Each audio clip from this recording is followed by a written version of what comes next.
Mr. President. Senator from Texas. I would note several things.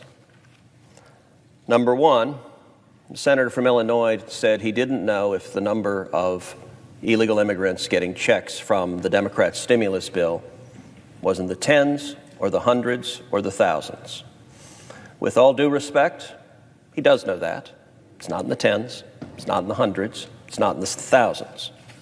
JCT, the Joint Committee on Taxation, which is a nonpartisan organization that reports to this Senate and this Congress, scored my amendment as roughly 482,000 illegal immigrants are getting checks under the Democrats' proposal.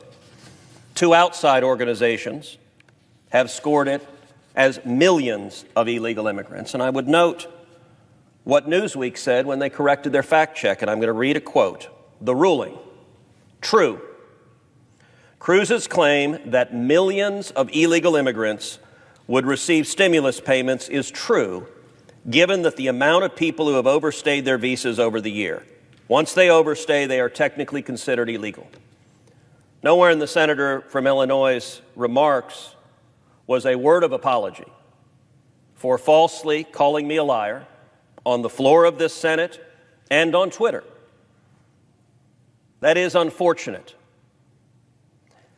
What the senator from Illinois said right now is also incorrect. The senator from Illinois said this amendment would halt the payments that are going out. This amendment doesn't do anything of the sort. This amendment restricts sending payments to people who are here illegally.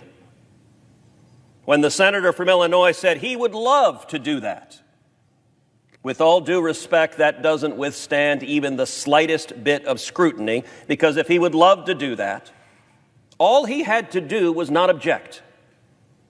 And the American citizens, the people who are here legally, would all get their $1,400 checks, would get it on the exact same time frame, but those here illegally would not. Today's Democratic Party supports sending checks to millions of illegal immigrants. They have justified it, as the senator from Illinois did, by falsely claiming none of them are getting checks. Those are not the facts, as the Newsweek fact check makes clear. And I would note that a bill that Democratic senators are trying to push, denominated H.R. 1, what many are calling the Corrupt Politicians Act, would compound that by allowing millions of illegal immigrants to be registered to vote and no doubt to cast votes. This is a political decision that is far outside the mainstream. It is unfortunate, but sadly it reflects where today's Democratic Party is. I yield the floor.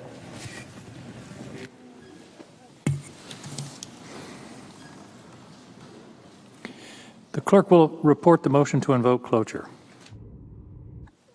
Cloture motion. We, the undersigned senators, in accordance with the provisions of Rule 22 of the Standing Rules of the Senate, do hereby move to bring to a close debate on the nomination